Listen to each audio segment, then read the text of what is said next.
All right, call to order the January 22nd, 2025 Planning and Zoning Board meeting. Bobby, call the roll, please. Rich Daly, Present. Paul Fisher, Yes, here. Robert Hartzell, Here. Tundra King, Here. Carrie Ann Worley, Here. Carla Coleman, Fred Stacer. Here. Okay, next item on the agenda is a moment of silence. It's our traditional 30-second moment of silence, so if you would, have a little silence, please.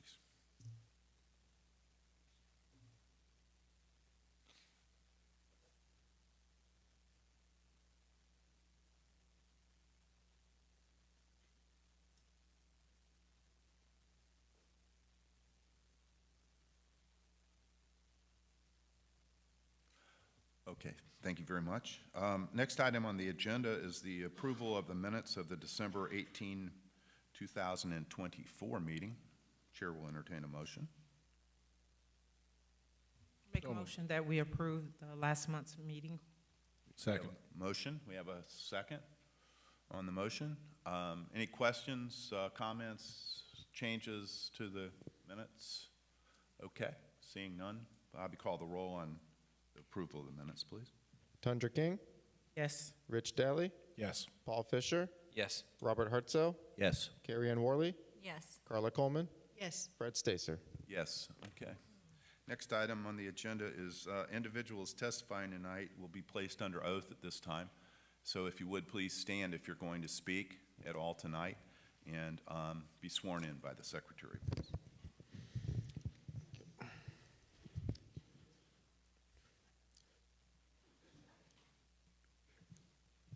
Do you swear or affirm that the evidence you're about to give will be the truth, the whole truth, and nothing but the truth?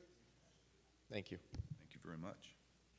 Okay, first item on the agenda. Actually, I think what we'll do, since all of these items are interrelated, as long as it's okay with everybody on the board, staff would like to present make the entire presentation. It's a pretty comprehensive, all the items are really interrelated. So if anybody has any comments about that, you can go ahead and make them now, but otherwise we'll have Mrs. Dolan just go straight through and then we'll continue on. Thank you. So I think, Mr. Chair, Jean Dolan, Development Services, what we'd like to do is take the zoning code amendment separate, and we'll go ahead and make a presentation and a vote on that since it's pretty simple and basic. Okay. And the land use plan amendment and the ESL map amendment, we'll do those presentations back to back. We'll also have a presentation by Barrington Irving. He's one of the Barrington Irving Technical Training School, which we're trying to get to locate. So you'll have all three of those presentations. Then we'll have deliberations on all the items. Those Individually at that point. Right, and then you'll vote on them individually. But I think we can do the code amendment separate since that's pretty simple. Okay. Mr. Chair, I don't understand. Yes. You want us to vote on the code amendments after this presentation, or are we going to hold all the votes to the end? I would think we could do the text amendment first and get that out of the way. Okay. And then we'll do the other two together. If after the text amendment presentation, if you would feel better about listening to the whole story first, that's perfectly fine. So why don't we see how you feel after the text amendment presentation, Q&A, then you can decide whether you want to continue with the presentations or just go ahead and make your vote on that. Okay. All right. Go ahead. I have a question. Yes, Mr. Hartzell. If we do the code amendment first, and then we asked for any conditions or modifications to the comprehensive plan amendment, would that make the code amendment, the zoning code amendment consistent with the comp plan? We're not changing anything in the comp plan that has to do with the way the code is written. You'll see when we go through the code changes, it will apply no matter what happens to the airport, because it's about how we review site plans. It's nothing to do with the comp plan. Okay, perfect. Thank you. Okay. Anybody else? Mrs. Dolan, you're up. Thank you so much. So we're so excited to be here for airport night. We've been working on this a long time. It's really important to the city, and we're really excited about the opportunity to have Barrington Irving on our air park, so we're kind of cranked. Anyway, the first agenda item is to look at the text amendment to the transportation district. The only purpose for this district is the air park. It doesn't go anywhere else, so it's 100% an air park zoning district, and nothing else.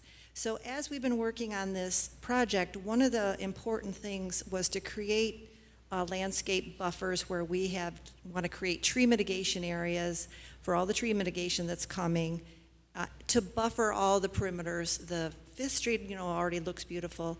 10th and Copans both need a lot more landscaping to make those corridors beautiful, to shade that surrounding path. So that got us looking at this code.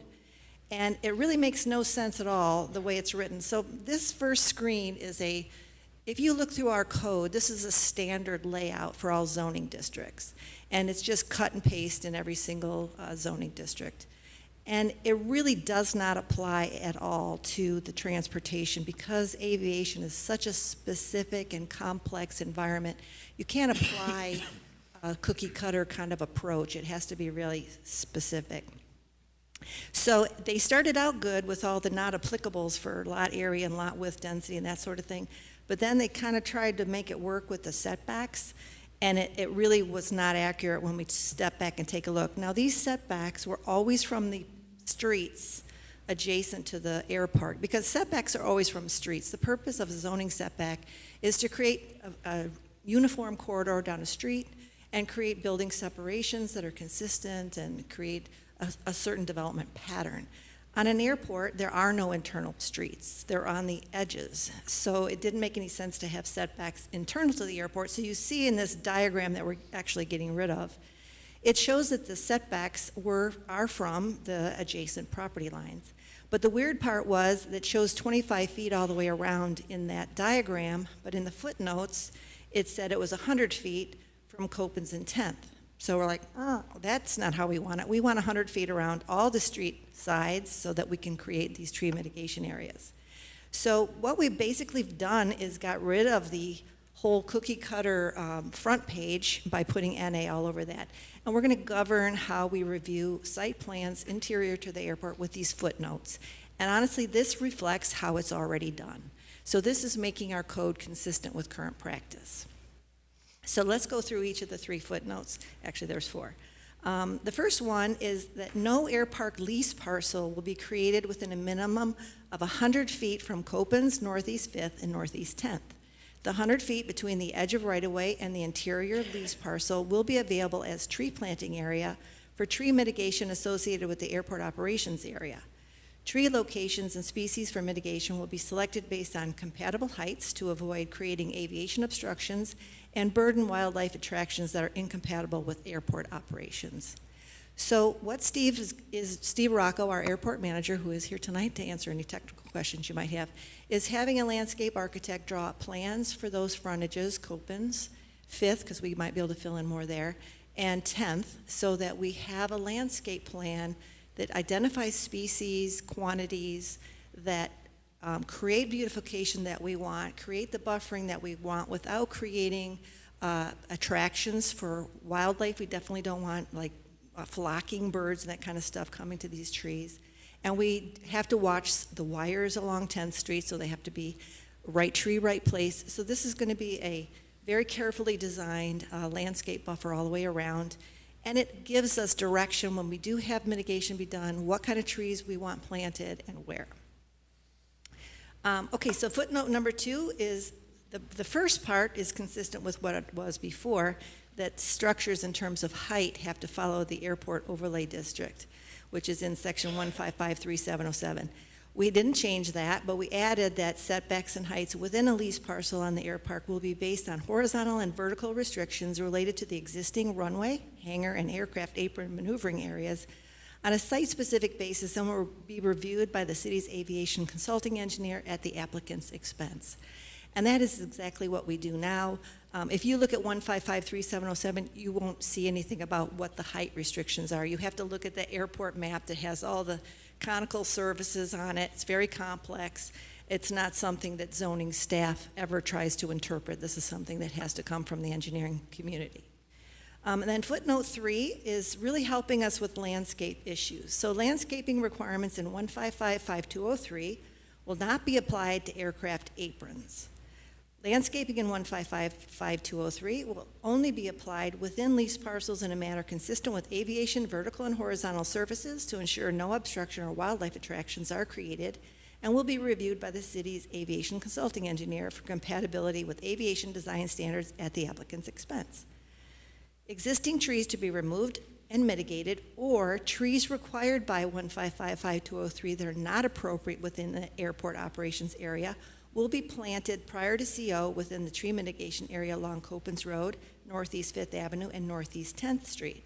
And I've highlighted in yellow a sentence we just added yesterday based on some comments that Carla made about what if the tree mitigation is not related to a development parcel, it's related to us removing obstructions, us removing trees within the runway visibility zone, which we are going to be doing, and we want to reassure everyone and put in writing that if the city is doing the tree removal, we will do the mitigation at the time of the tree being removed. So we added that sentence to that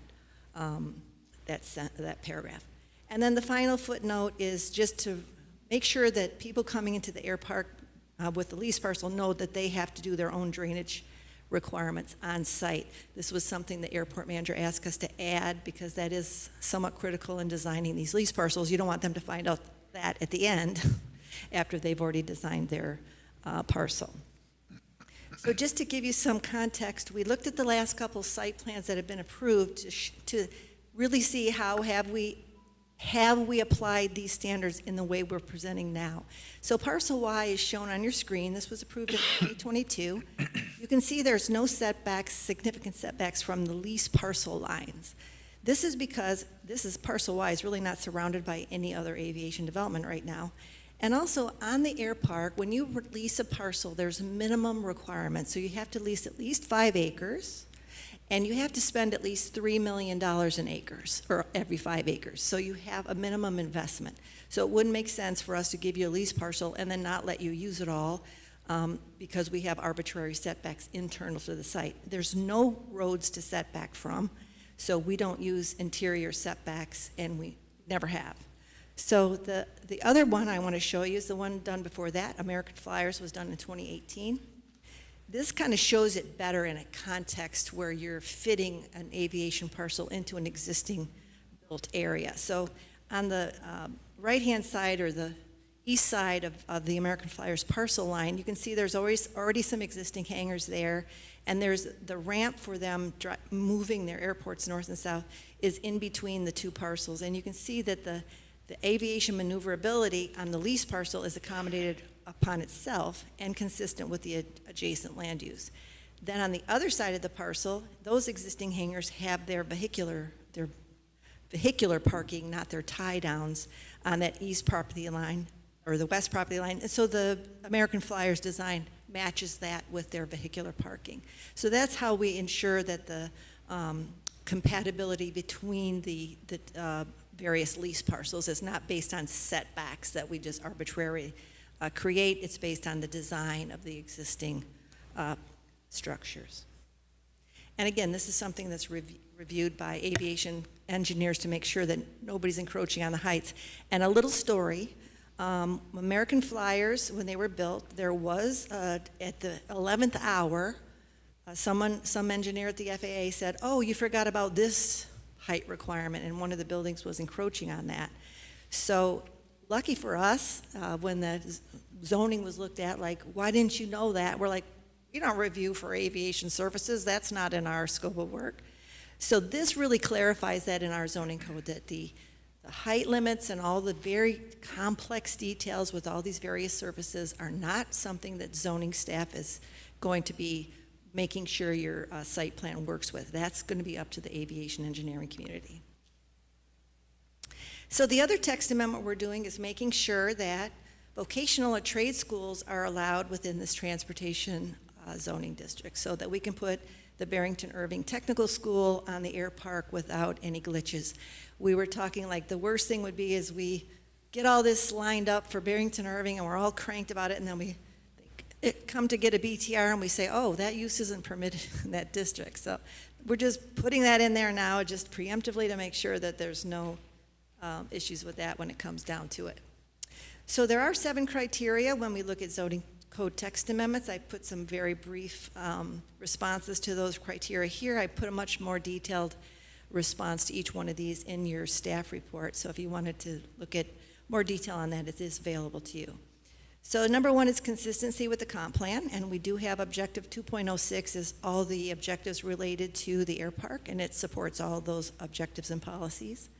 It does not conflict with any provision of this code or the code of ordinances.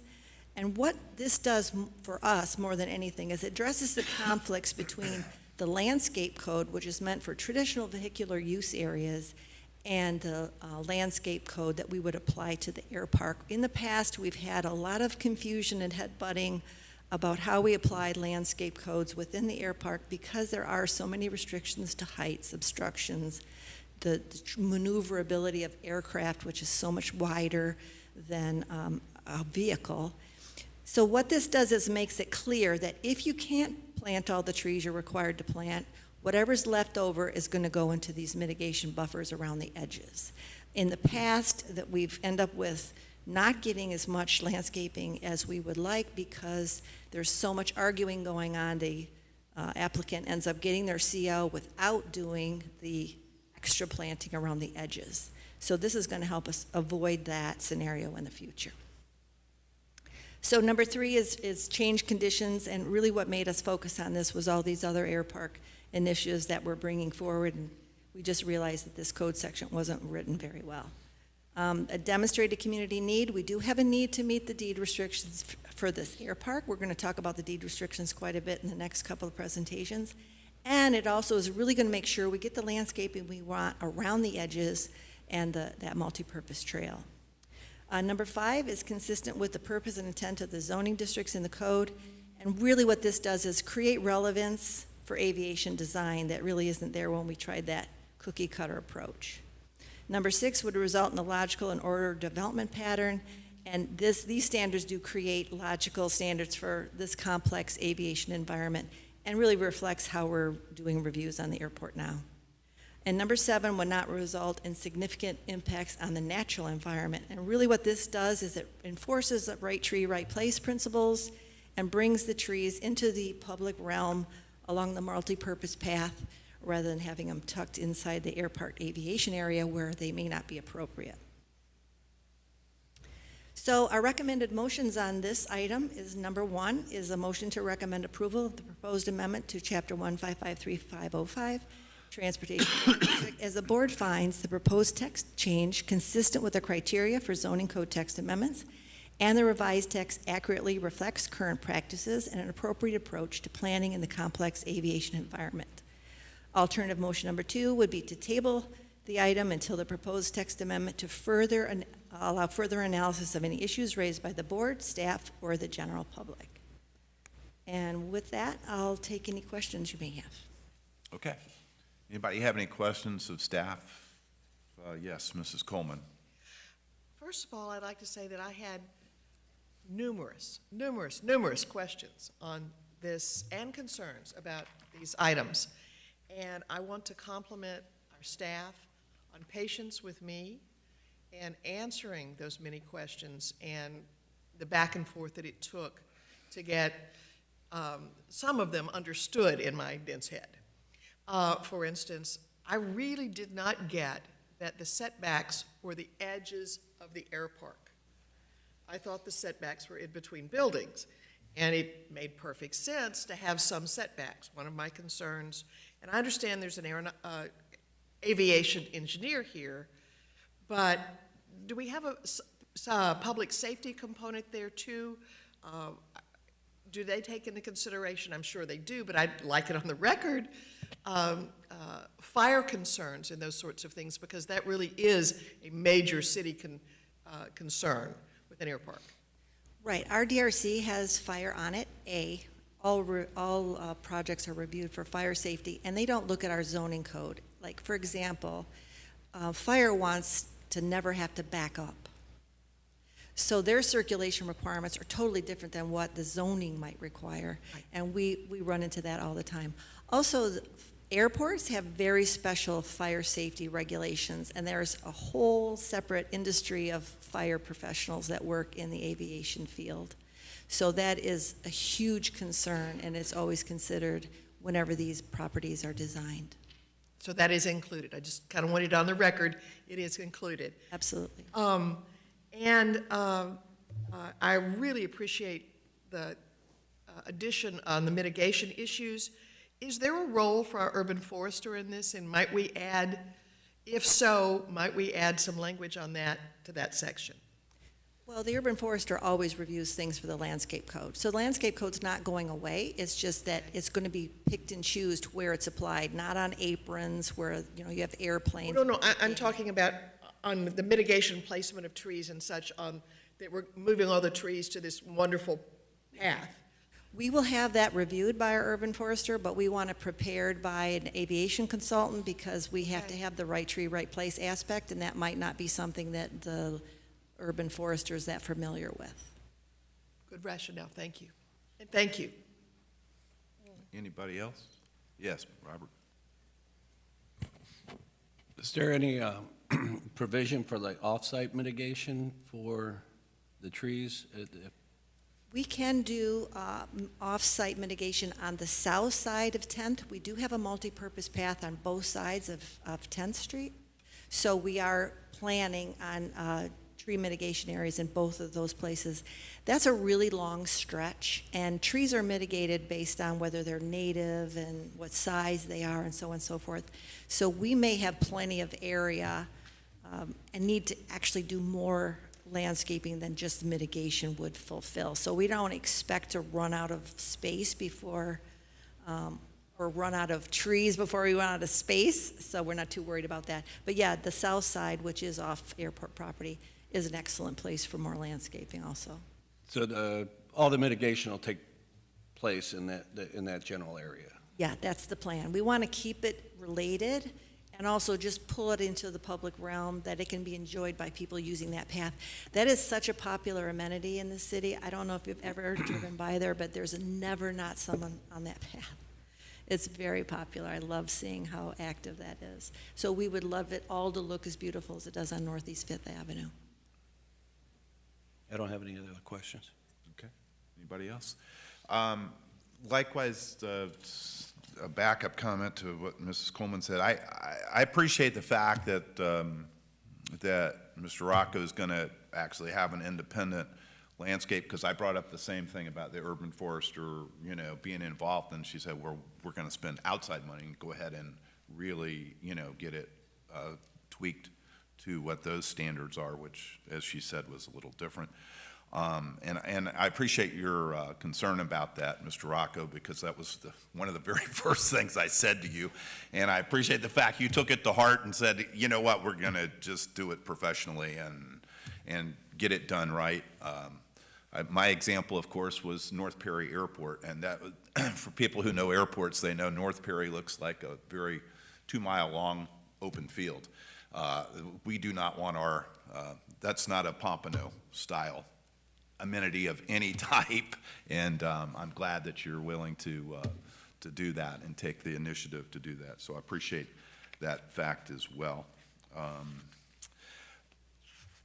I think we've covered everything that I was concerned about on that. And did you want us? You think we should move forward on the text amendment prior to moving forward on the other two items? I would like it because it's not really related to the other two items. Yeah, this is like a generic, it's the generic part of it, really. Okay. All right, so why don't we do that? With that in mind, Chair will entertain, unless anybody else has any other comments. If not, the Chair will entertain a motion on item number 1. Chair, you might want to open the public hearing. Sorry? Oh, I'm sorry, I forgot. Yeah, you're right. Anybody in the public like to speak on this item? We'll open it for public comment. Okay, seeing none at this point, we'll close the public hearing portion, and then we'll move back to the board. So anybody like to offer up a motion on item number 1? Mrs. Coleman? Consideration of the P&Z application number, I'm sorry here, A text amendment, LN 676. I move that the board recommend approval of the text amendment to the city commission for their consideration as prepared by staff. Second. We have a motion and we have a second. Any questions on the motion, comments, anything? Seeing none, Bobby, call the roll on item number 1, please. Carla Coleman, Yes. Tundra King, Yes. Rich Daly, Yes. Paul Fisher, Yes. Robert Hartzell, Yes. Carrie Ann Worley, Yes. Fred Stacer. Yes. Okay, thank you very much. So we'll move on to item number 2. Well, I guess we'll move on to item number 2 and 3 together, right? So, all right. Go ahead, Mrs. Dolan. You want to? Thank you, Chair, Board, Jean Dolan, Development Services. All right, so here we're going to walk through our presentation on the Air Park LUPA and then Land Use Plan Amendment, that's what that stands for. Then we'll talk about the Environmental Sensitive Lands Map Amendment.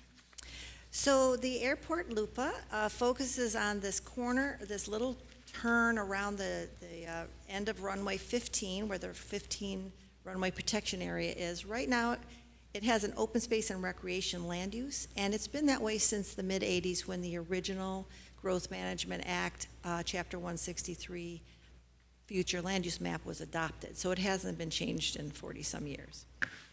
However, the golf course does not wrap around the end of the runway like that. So we're looking at changing what I have outlined in blue from an open space recreation land use to a transportation land use, which would allow airport development in that area. So the FAA has a future land use map in the airport layout plan, which is the master plan for the airport. The diagram there on the left is the future land use map for the air park. So that dark blue and the Argyle pattern and the orange and the dark blue on either side of that 15 end, that indicates that that's intended for aviation development. So as far as the FAA is concerned, that's going to be aviation development, and we're changing our future land use map under Chapter 163 to match the future land use map in the master plan. The map on the right side is the airport property map. So the airport master plan is a whole series of maps and diagrams. These two are very important ones. And it's kind of a reverse image of the land use map. The colored part on the property map shows what has been released from the deed restrictions. So this airport was deeded to the city in 1947, which was very common after World War II. These aviation airports, which were used to train pilots for the war, were then not needed after the war was concluded, and so they were transferring these lands to the municipalities in which they were located. And they wrote this Surplus Property Act in 1944, and in that act they said, you know, aviation is going to become a real thing one day, so we need to make sure that these airports are continued to be used for aviation purposes.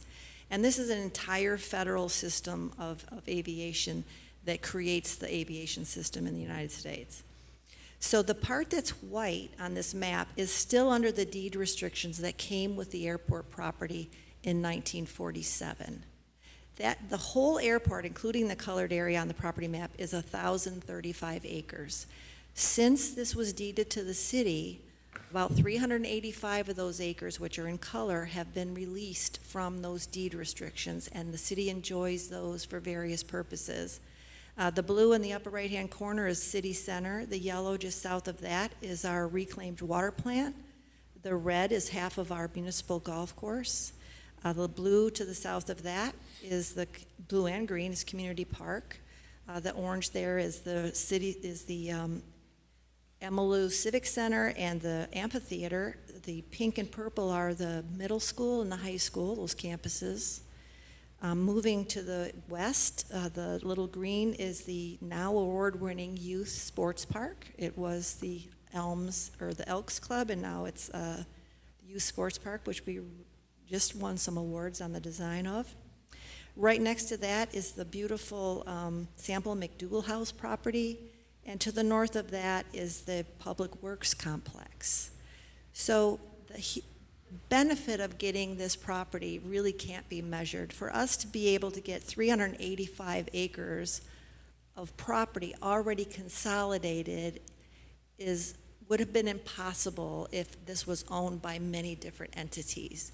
And I was telling Carla the other day when we were speaking that I was at the Nautical Flea Market at Community Park last weekend, and it is such a beautiful property, and I'm thinking, wow, this is something that we got because of this 1947 deed. And we really forget like how lucky we are about that. We just look at the airport as training flights that some people get annoyed by, but the benefits of this airport can really not be forgotten or measured in terms of the benefit to the city and the community. So what does that mean? It means that the white area that is still deed restricted for aviation use needs to be respected and developed as aviation use as required. We have tried to restrict that area in the past, and we've gotten our ears pinned back by the FAA. There is no return on investment of trying to restrict the airport. It's a losing battle, and the better thing is just to embrace the requirements and move forward.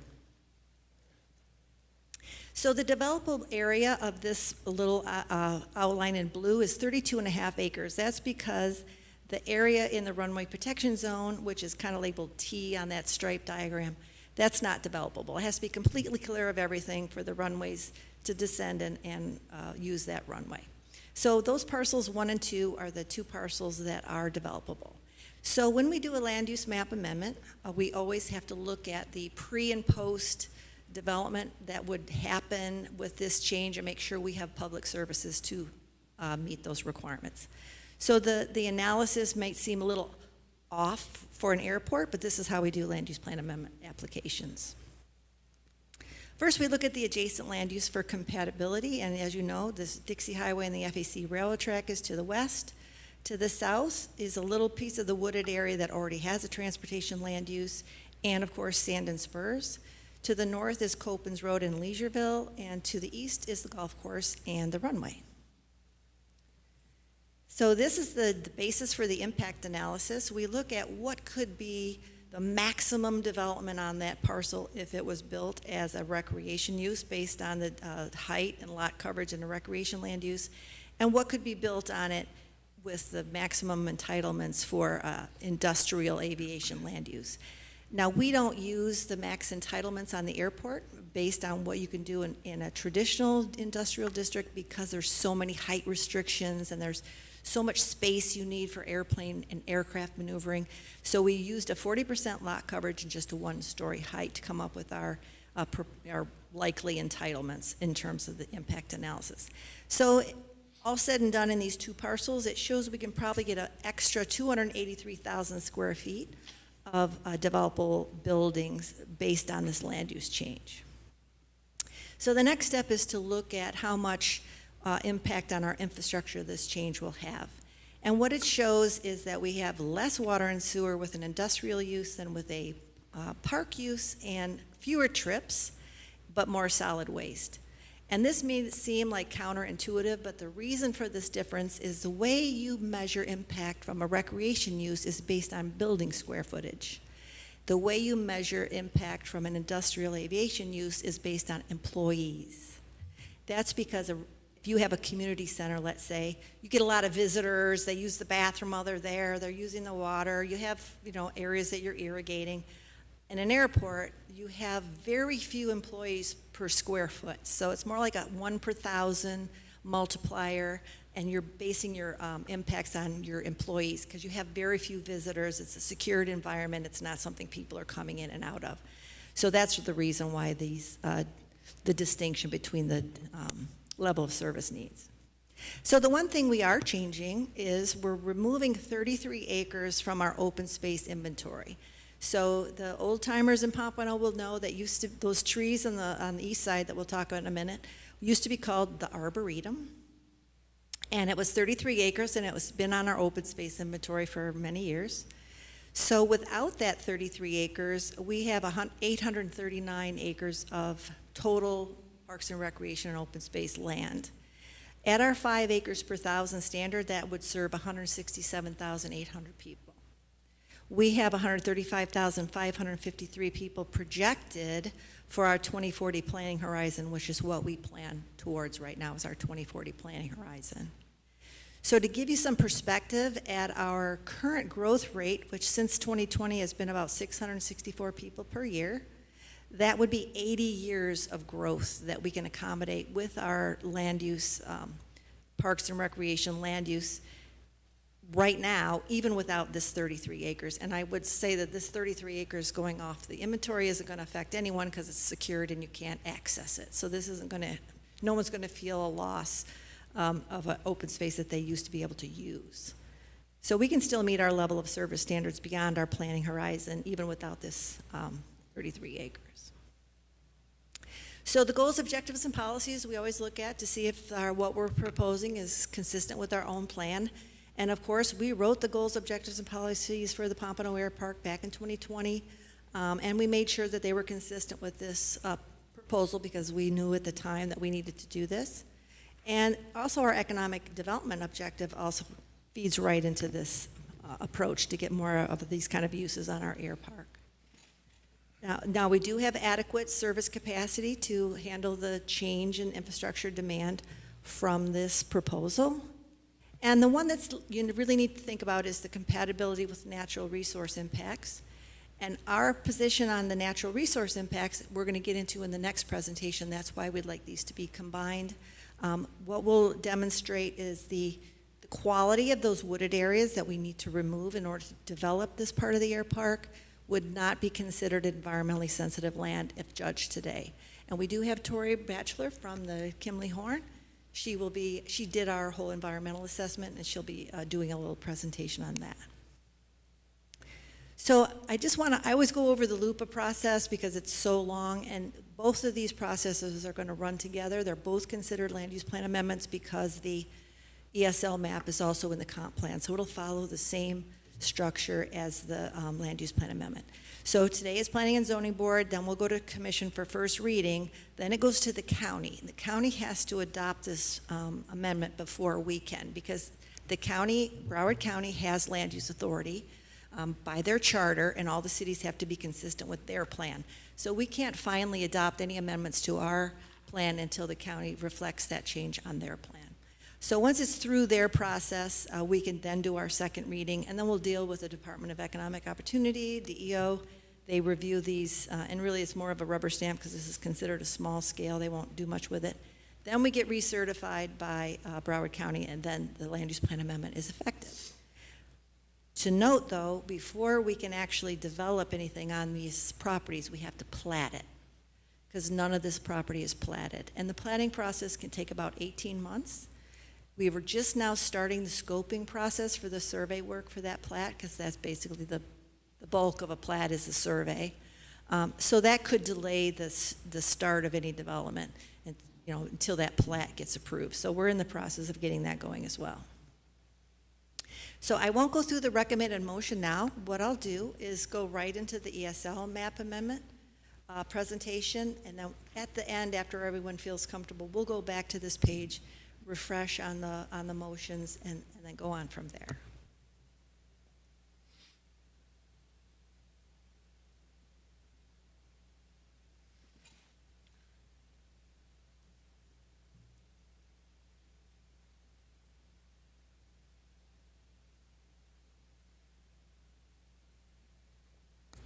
Okay, so without further ado, we'll go right into our environmentally sensitive lands map amendment. So there's 4 areas on the environmentally sensitive map we want to remove. So they're labeled as 91, 95, 93, and 92. So 91 and 95 nearly correlate with parcels 1 and 2 in the land use plan amendment. 95 is a little bit further north and a little bit further south. About 5 acres of the portion of 95 to the south already has a transportation land use, so not the whole thing is being changed in the land use plan. 93 is all already has a transportation land use, as does 92. So those are the areas that we're removing from the environmentally sensitive lands map. And again, this is the same maps we just went over. It shows that these areas that are currently designated as environmentally sensitive lands are designated for aviation development in the future and still under the deed restrictions that they must be developed for aviation purposes. So we've done studies over the years that touched on these wooded areas. So the wildlife assessment was done back in 2017. Wildlife assessments are very normal done for airports, because if you think about it, airports are giant areas of cleared property in the middle of urban areas. So it's very interesting to wildlife. They're like, whoa, look at all this open space. Let's stop by and see how it is. So that's not great for aviation, especially flocking birds. So these wildlife assessments are done very routinely on airports to make sure they're not becoming too attractive to wildlife that can cause hazards with aviation. And if you paid attention to that Korea jetliner, that actually was a bird strike that brought that airplane down. So this can be very serious stuff. The wildlife assessment was done by Kimley-Horn in 2017, and it actually looks at a 5-mile radius around the airport. It's not just zeroing in on the airport itself. So it looks even as far as the landfill in terms of the birds around the landfill and how those might affect any kind of air traffic at Pompano Air Park. So it's very interesting how all these technical things come into play when you're doing aviation planning. So what the assessment concluded about the wooded areas way back in 2017 was that they're not that attractive to wildlife because they're so invaded with exotics, but they did recommend that they be eliminated over time. Actually, the biggest hazard to attractor to wildlife at the air park is the pond at the end of the runway that's in the golf course. So that's more of an issue than the wooded areas in terms of wildlife attraction. So we just did a natural resource assessment as the basis for this whole ESL amendment in 2023, and Tori Batchelor did that for us, and I'm going to have her come up now and walk you through what her findings are and what the criteria are for actually having these be designated as environmentally sensitive lands. Hello.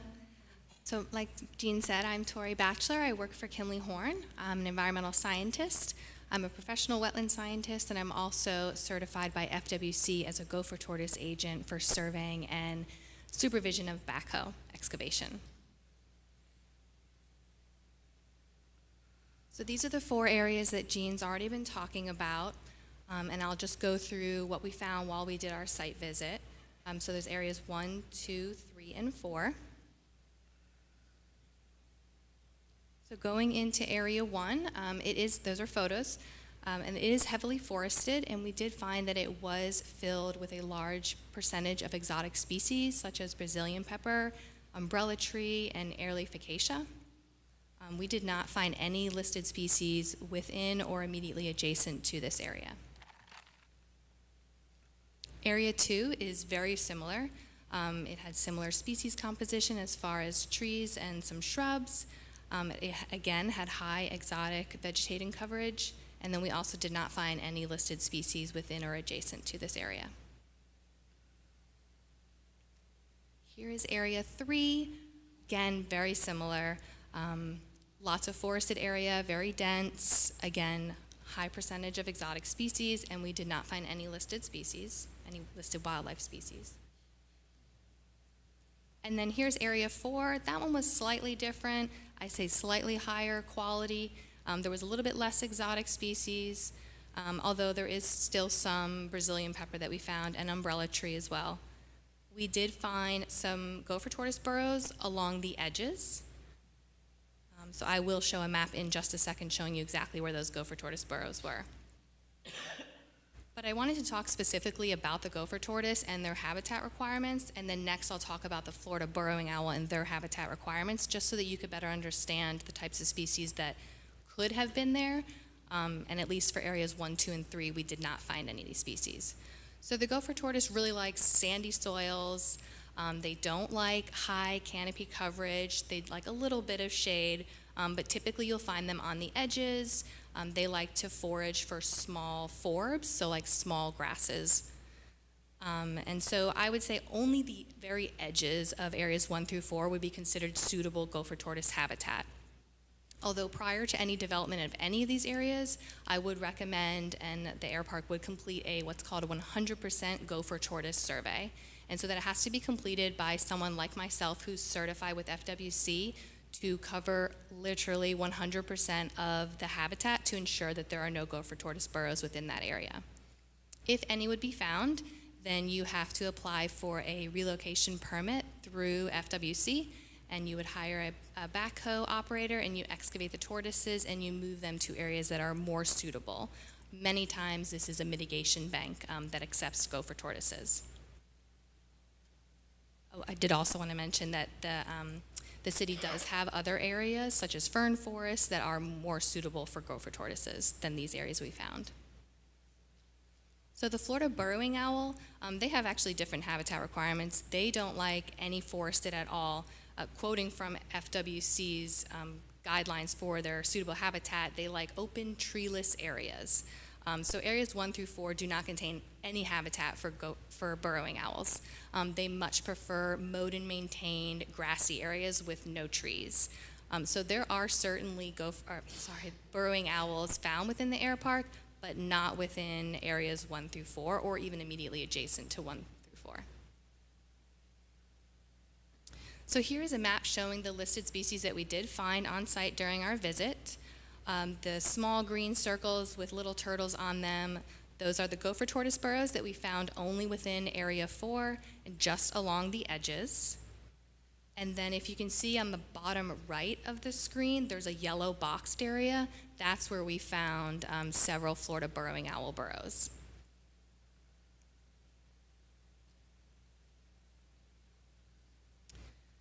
So regarding environmentally sensitive lands and local areas of particular concern, I just kind of briefly summarized what is typically described as environmentally sensitive lands. So that's typically wetlands, mineral resources, floodplains, beaches, harbors, canals, soils, and then local areas of particular concern. And so local areas of particular concern, those are typically defined as either marine resources, natural landforms, native vegetation communities, wildlife, economic resources, or cultural resources. And then just referring back to those areas of 1 through 4, so they don't contain any wetlands, they're not within floodplains, certainly no beaches, harbors, canals, there's no natural landforms. The only thing I would say would be that area 4 did have some native vegetation, but if you look further into the definition, for native vegetation, it has to have a predominance of native vegetation, whereas it did have a decent amount of exotic species. It also has to have, so it has to have at least 3 of the following criteria, either being unique, having 2 or more ecological communities, low level of exotic invasion, potential for protection, and then geography. And so I don't believe that area 4 even would meet the criteria, because I don't think that there are 2 of those items that would qualify the area 4 for being an environmentally sensitive lands.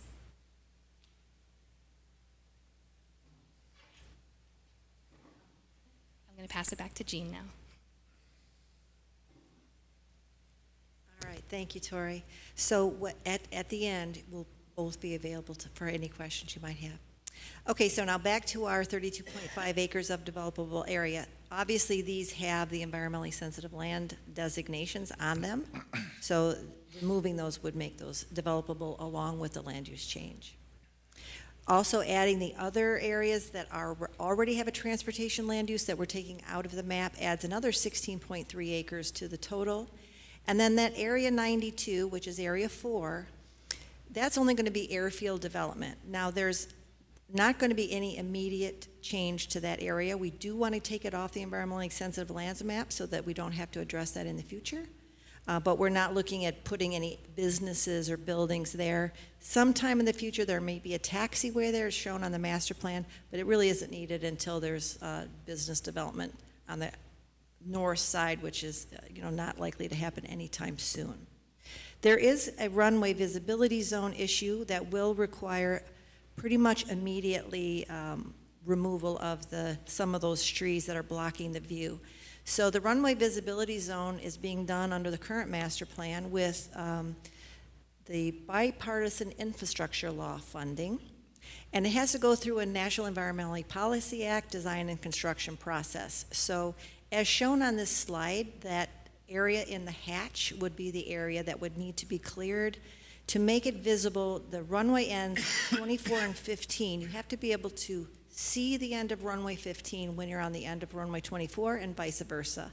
And right now, some of those trees are blocking that visibility and will be cleared. So to do that, we'll go through this required federal process, and we'll make sure that any gopher tortoises that would be disturbed by that clearing would be removed prior to that clearing, and any in the vicinity that might be disturbed by the vibrations or anything like that will be cleared out of there so that we're not going to do any damage to any critters while we're doing this project. So there is a requirement in our zoning code to clear obstructions. And interestingly, this air park overlay, we rarely look at this in the context of the airport itself. What we do with the airport overlay is we use it to review buildings that are within 75% of the height limit that are in the conical surfaces around the airport. But if you think about it more in context of what we're doing today, it also definitely applies. And I just want to read a part of that code section just to show that the zoning code also applies to this project in terms of ridding ourselves of obstacles and obstructions on our airport. So in this text, under the purpose and findings, it says the City Commission hereby finds certain obstructions, whether natural or man-made, that intrude into airspace near runways have the potential to be hazardous to aircraft operations and endanger the lives and property of users of the air park and of occupants of land in the vicinity of the obstruction. Further down, the prevention of these hazards, limitation of incompatible land uses, and the elimination, removal, alteration, mitigation, or marking and lighting of existing airport hazards should be accomplished to the extent legally possible by the exercise of the police powers of the city. And under the purpose statement, it is the purpose of the Air Park Overlay District to recognize an area adjacent to the runways of the Pompano Beach Air Park in which obstructions and incompatible land uses may pose a hazard to safe air park operations, and to apply reasonable regulations that prevent such obstructions and limit such incompatible uses that are inconsistent with Chapter 333 of the Florida statutes, airport zoning, and the standards for civilian airports established by the Federal Aviation Administration. So the directive is pretty clear in our own code. It's just we rarely apply this inside the airport. We look at this on the external when we're doing land development. So when you really read these words and think about these obstructions next to the runway, these wooded areas, it really gives us some comfort that we are doing the right thing. So the question is, how much of these trees are actually obstacles at this point, meaning they're high enough or close enough to actually be obstructions to the aviation purpose? So this obstacle validation report was done by Kimley Horn in February of 2024 as part of the master plan update. And this area, this is only looking at our inside wooded areas. Now this study actually looks all around. It identifies some trees on the golf course that need to come down because they're obstructions. Also down by the Public Works complex, there's some, but I'm just zooming in on what's in our actual tree area. So you see right away, we don't have to remove these entire wooded areas. The areas in red have the obstructions in them, and that is what we're pretty much compelled to correct based on our airport overlay. So again, same kind of comp plan amendments when we look at these kind of, this is a land use plan amendment, so we look at the same things as it consistent with the air park, with the comprehensive plan goals, objectives, and policies, and again, it's the same set of GOPs that apply. And when we get to the natural resource impact one, I think that what our findings were as we walked around in those areas is that these would not be qualified as environmental sensitive lands if we were to put them on a map today. And the great thing is, the one area that does have some environmental features, we don't really have to eliminate right away. We do have to take that corner out for the runway visibility zone, but otherwise we can pretty much leave that area undisturbed in the foreseeable future, though we still would like to take it off that map so that it's not causing any constraints in the future. And if we can leave it alone for a little while longer, we will. So again, this goes through the same process as the ESL map. It's a simpler application because it's a whole, the county created the steps for amending the ESL map not long ago, I think in 2022. And it's an easier application with different criteria for review, one of them being the natural resource assessment that Tori just told you about. But it goes through the same kind of review process where the county has to adopt the amendment before the city can adopt it and have it become an amended part of our comp plan. So again, we'll hold the motion until you have your time to deliberate. And at this time, what we want to do is turn it over to Barrington Irving to do his presentation, because his work is something, one of the main drivers behind us doing this. It's something we would have done anyway, but this is a tenet that we are really excited about, and I think brings some comfort to the community who's worried about it being more flight schools or something like this. So I want to turn it over to Mr. Irving. Thank you, Jean. Good evening, Chairman, board members. Truly a pleasure to be here. My name is Barrington Irving. Standing next to me is Jeff Colasanti, dear friend for the past 20 years, and also a business partner with what we're doing at the Barrington Irving Technical Training School. I know I'm in a flight suit. Flying is what I do. However, for what we are planning to do here in Pompano, does not relate to the aspect of flying itself. Just to give a little bit of history, in 2007, I had the opportunity to set a Guinness World Record to become the youngest person at the time to fly solo around the world. How I got into aviation was due to a chance, random meeting. I saw this gentleman driving a nice, luxurious vehicle, had an interesting uniform on, and with a nice watch. And I'm saying to myself, what does that guy do? And after he gets out the vehicle, he's walking into the store, sees that I'm staring at him, and approaches me, because I didn't have the guts to approach him, and he says to me, "Hey son, have you ever thought about becoming a pilot?" First words out of my mouth, I said, "Sir, I'm not smart enough to fly an airplane." And the second thing I said was, "How much money do you make?" He leaned over, whispered to me. I looked up at him, and it was as if the heavens were behind him. And all I can say to him after he told me he made $117 an hour back in 2001, I said, "Legally?" He's like, "Yeah, it's a real job. This is what I do." So that's where my journey in aviation began. Took the success of flying around the world, and we launched a nonprofit actually prior to flying around the world in 2005. We're celebrating 20 years this year, where we just wanted to recreate that same experience over and over again to really exemplify what does it mean when you can provide experiences that brings learning to life, that brings the ability for an individual to realize their potential and so forth through aviation. While that was going on, we were getting kids to build airplanes, race cars, all different things, but we were actually building their lives. We saw success with this, and the education industry, K through 12 school districts, started to approach us and say, "Hey, can you formalize what you're doing and customize it for us? Have it meet the academic standards that's needed, and do something." So we created the Flying Classroom. Flying Classroom, we traveled to different parts of the world to bring to life the things kids have to learn in school.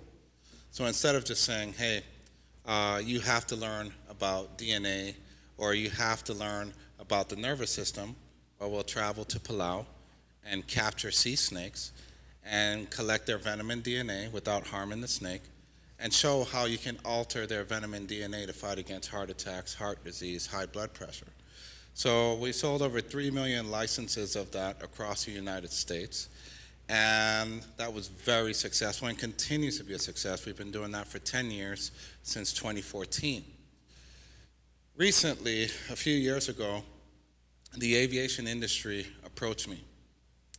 And the portion of the aviation industry that approached me was not the pilots associations, was the technicians.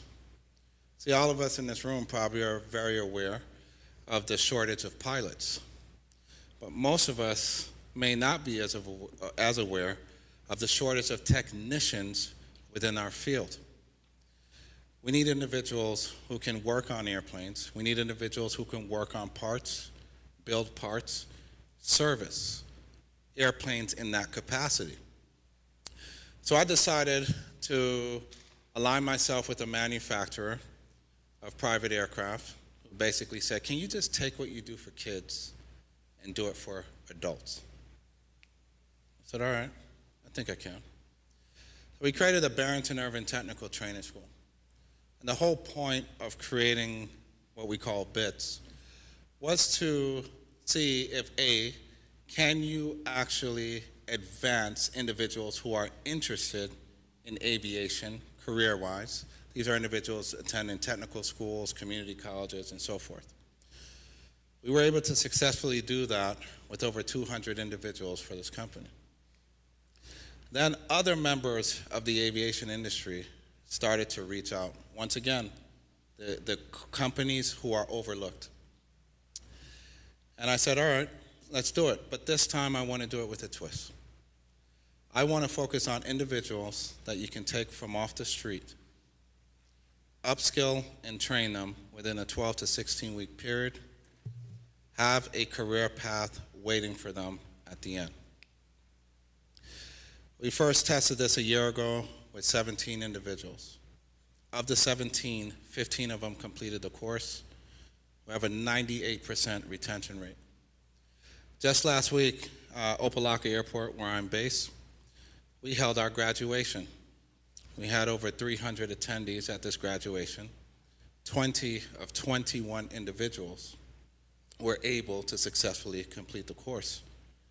You might be wondering, who are these individuals? Some of them are homeless. Some of them come from Miami-Dade Department of Corrections. Some of them are just general individuals in a community who may not simply know what they want to do in life. Doesn't mean they're lazy, but they might not have found something with purpose of what they want to pursue. We've taken this model where we're now able to employ individuals within industries, for example, overhauling landing gear on commercial aircraft, resurfacing engines for aircraft, having the ability to work on avionics for aircraft. South Florida has a massive shortage of talent. And in Opelika, I kept on hearing over and over again, we need people, we need people. I said to myself, well, the people are right next door. The city of Pompano Beach, and particularly the Pompano Air Park, has a very similar DNA to, as far as landscape and opportunity, where we have people right next door that can be trained, upskill, and prepared for these career paths. In addition to that, part of what you all have here is the ability to build an ecosystem, a workforce ecosystem within the air park. These companies need facilities, they need warehousing, they need the ability to have someone train, but also create a funnel within a short distance. What we were able to do in South Florida, and specifically at the Opelika Airport, is continuing to grow. What we're finding now is that we have several partners, not only private institutions, but partners such as the United Way, which first sponsored a few groups of students, and now they're sponsoring entire cohorts around workforce development. You have folks like the Career Source South Florida. Of course, this part of the county has the same thing. They are looking for the ability to not just employ, but provide purposeful gain. Because a lot of these individuals, with the cost of living down here in South Florida, school may not be your initial first step. What we're finding is you provide an individual right career path, get them into the industry, and then school becomes the next step afterwards. But who can help them make that first step? As part of what we focused on here at BITS. And I will say this, we had the opportunity to train one of your constituents here, just west of here. His name is Timothy. I had a chance to highlight and share his story back in December here. And I will say this, when Timothy came to us, he didn't necessarily know what he wanted to do. He was actually coming to us all the way at Opelika Airport, driving on a suspended license. The transformation that this young man had in such a short period of time was a true testament to me of the potential that exists within this community and right next door. My mission is quite simple. Yes, part of it is to replicate the work we're doing. But what's unique about doing it here at the Pompano Airport and within the city of Pompano Beach, what's unique is we will have the ability to create a workforce ecosystem that, yes, has the technical training, has a school present for adults and younger, but in addition to that, has the ability to invite industry. Several of our partners, for example, that exist in Miami also exist on this side of town. They are seeking spaces where work can not only take place, but upskilling and training can take place within that ecosystem as well to make it easier for their employees. Just to show you a quick glimpse of what I'm referring to, I'll play a short video on the screen of what we do at BITS and the purpose behind it.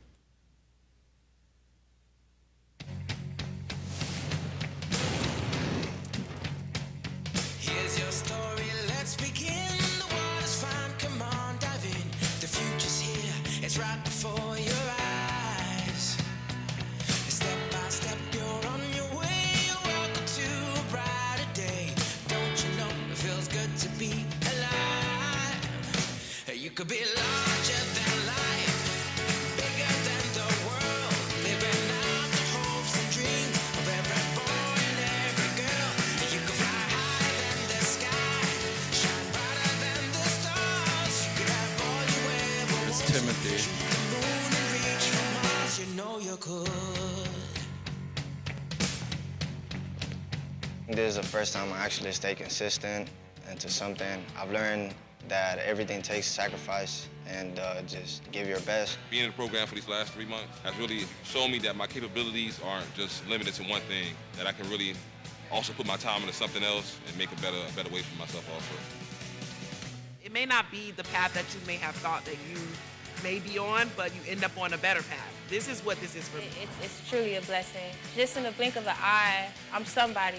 Right after graduation, I see myself finally employed within the industry. And my ultimate goal is just to change my life for the better and make my mom proud. I mean, I didn't even know about the aviation industry until this program. And being in this program, there's so many opportunities, so many career paths that I can go through. I thank the program so much, and Barrington especially, for even looking at me and giving me a chance, reading my story and seeing where I come from, what I've done, and still accepting me as, you know, kind of his own. Last class was a success. It showed the new one what we're all about. You could be larger than life, bigger than the world, living out the hopes and dreams of every boy and every girl. You could fly higher than the sky, shine brighter than the stars. You can have all You don't want to be with a wind blowing this way, you draining, and someone's getting on you. What's gonna happen when I go from positive to negative? Oh, there it is. That's what I wanted. That was we did that to make sure that it wasn't cracked. It wasn't cracked. So then we put it back in the oven. The reason for that is when you run down the nut onto whatever, it forces this to be flat. Every Saturday, I don't drag myself out of bed. I'm excited because I know I'm going to learn something new every single time I come to class. I'm so grateful for this program. It's been an awesome journey, and I can't wait for what my future holds. My ultimate goal is to not only be inspired, but to inspire. I want people to look at my story and say, if he could do it, I could do it too.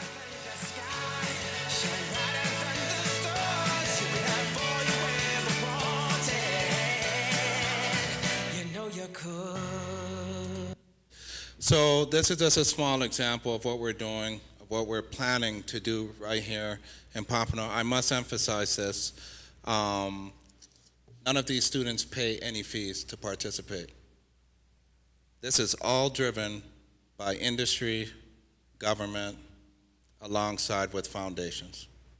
And it's working, and we're seeing folks who want more. During our graduation last week Friday, without any request of myself or anyone from our team, our homeless student received a 2020 pickup truck from his employer with only 30,000 miles on it. Miami-Dade College gave every single participant a scholarship for them to attend school for free. And we didn't ask for this.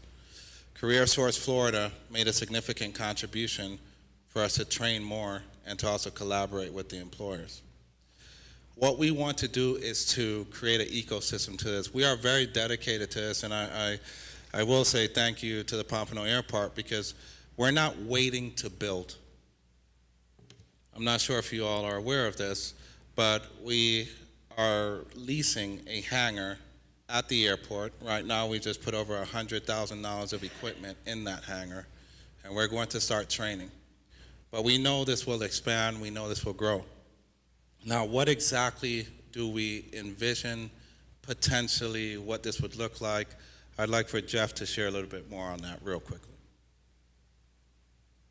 Good evening, board. Thank you for having us. Jeff Colasanti, part of the BITS team. So what you're gonna see real quick is just, it's a concept, right? It's a draft, nothing is baked. It's not a baked cake, and what it really is just an idea at this point. I think it is important to stress that, as you can see, this has become a success. It is doing amazing things. The BITS, school is creating opportunities for people that need these opportunities, and it is a proven success. What isn't a proven success is something that we get concerned with is sustainability, right? Sustainability is incredibly important for this. As you can see, the students don't pay for any of this. The resources, the tooling, the machines, the curriculum, everything needed to run this school is by fundraising, by grants, by individuals that, companies that are willing to participate, but nothing is for certain. And so what we have gotten into is this idea and this concept of creating this technical campus where we can create something sustainable for the BITS school and the BITS campus by really controlling our own future. As an example, Barrington mentioned that he's leasing a hangar. Well, a lease is finite, right? There's a term, there's an agreement, there's a legal agreement that could end, it could get terminated, it could not get renewed, and at that point, now we have to find a new home. Now we have to go to a different place. Now we have to change location. It may not be the one we want. We may have to go into a different environment. So the reason that this whole idea came to light was that we are really trying to create a one-of-a-kind, sustainable environment where we can be here for decades. We could be here for as long as possible and be able to make sure that this survives, and that if times do change, if fundraising does not occur, if grants aren't available, that we can create a sustainable campus that includes industry, that includes the community, and that really does something great for Pompano as well as for the BITS team. So as you can see on the screen, it is just a conceptual idea. There is a draft site plan, as you can see on the parcels that were kind of explained to you earlier. I think it's area 2 mainly, maybe a little bit of 3, but I think it's area 2.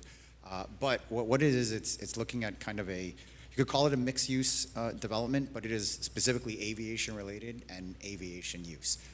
As Gene mentioned earlier, this is not something with flight schools. This is something for industry. So if you're working on landing gear, if you're working on avionics, if it's an MRO for maintenance, repair, and overhaul of engines, this is a location where, as we develop this campus, we can require sublessees that end up leasing these land to participate in this process with the school, whether it's hiring requirements, whether it's funding requirements, whether it's any of those things that help create a sustainable environment.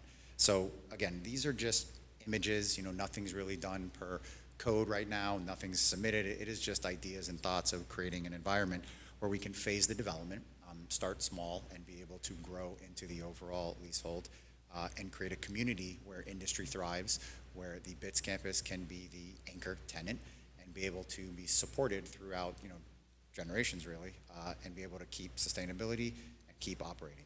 One of the things that this doesn't show is the idea about landscape. We have had a lot of, discussions about landscape and creating really a first-class environment so that this is something that does attract these third-party companies that do want to, house here and they do want to be a part of this development. So it's an environment that is inviting, as well as something that the city of Pompano can be proud with. Again, these are just ideas, they're just concepts for now, but we just wanted to show you some stuff that we pulled together for an idea for developing this parcel. Thank you, Jeff. So, look, we have a vested interest in being here, but more than just existing, we want to have impact.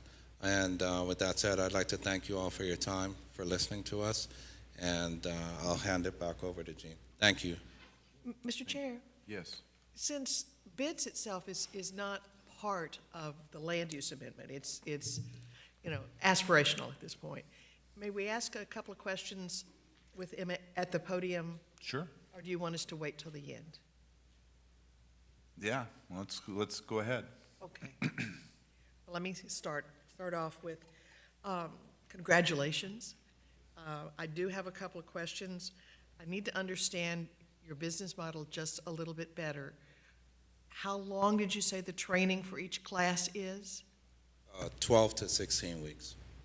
And in that time, you basically, are you preparing these students for an end job, or are you basically getting them interested in aviation? No, we're preparing them for jobs. So what we do is we first partner with the companies, the employers. Okay. And they will say, hey, this is what we need.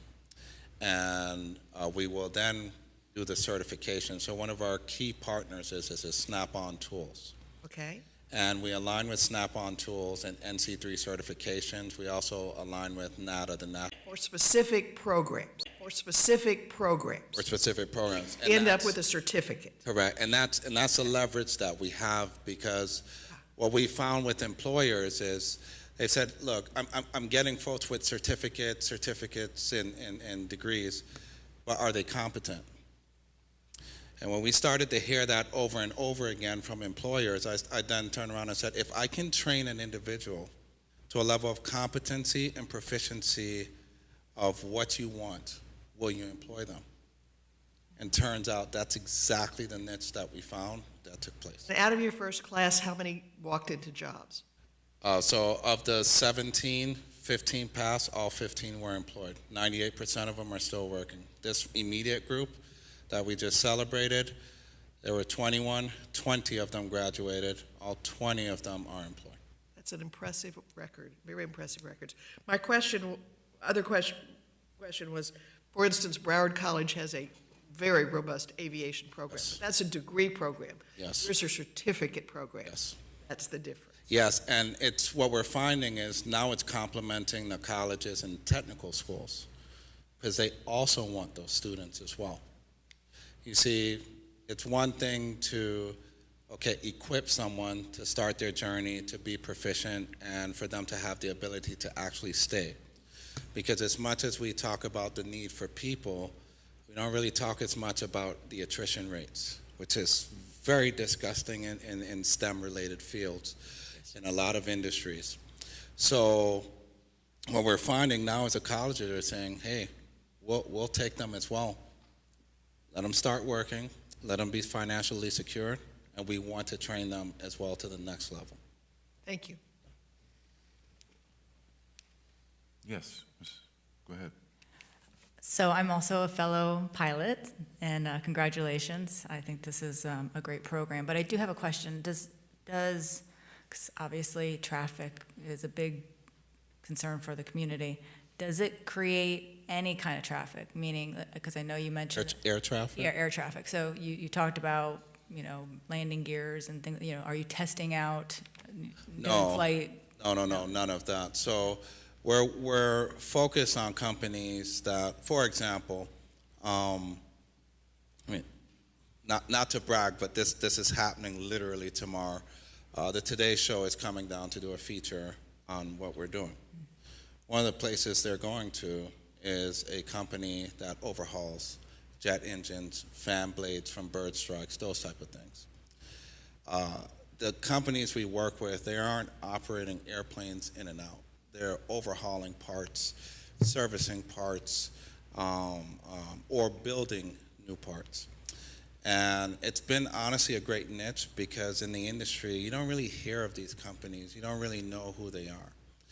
And they have massive needs that just no one's really paying attention to. But it also creates opportunity. We have 2 students who came to us through the Department of Corrections. Right? They can't necessarily work at certain airports because of a felony.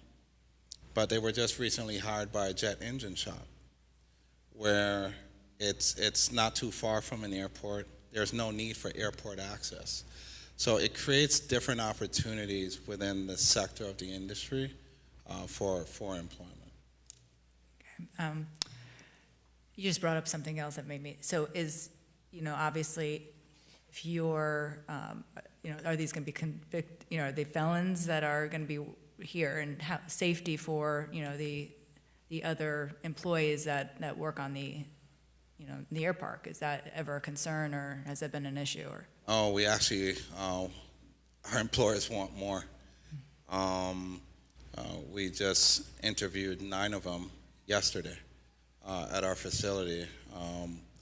What we're finding is employers want willing hands, they want dedicated hands, and if you can pair that with individuals who, no matter if they're a stellar, straight A type of individual, driven individual, or someone who is just seeking a second chance to do the right thing and just have a productive life, we're finding that it works because the experience is, individuals don't typically have these experiences. It's one thing to say, okay, I've tinkered with a car, but to say, oh, I've tinkered with airplanes, it's totally different. And we're finding more of our employers, they want them. When we went down the path of working in this manner with that sector of population, we looked at a school in Kenosha, Wisconsin that Snap-on works with that helps to train and employ individuals from that population within aviation and the automotive space. And it's just finding the right individuals. These aren't just someone just coming out of the system. That's not the case. We're working with individuals who've already gone through boot camp, they've already gone through certain things, and it's worked out quite well for us. And then one more question, thank you. Sure. You talked about funding, they're not paying. What happens if the funding stops and you've built these, beautiful buildings? Well, that's where private industry comes in, alongside with government, but let's put government to the side. Private industry is key. So what we're starting to find now is private industry is now investing heavily back into their program. Instead of just saying, hey, let's go to a recruitment firm and give them X percentage and this, that, and the other, they're starting to invest with it. And that's why controlling a leasehold is so important for us. Because now these maintenance repair operations, they become your tenants. They're driving the ecosystem behind this directly. Thank you. Mrs. King, go ahead. Yes, I heard you say you have partnerships with Snap-on, I think is the name of the company. So would you then, I love the concept. I'd certainly be interested in trying to help a lot of our unhoused population that I feel may be able to benefit from some of your programs. But I guess my question would be, have you established any of those partnerships so that when those persons finish your program, they can get a job here in Pompano? Maybe I'm being selfish, but I am. So is that something that's plausible for your company to have those relationships here in Pompano with some of our surrounding companies? We've actually already started.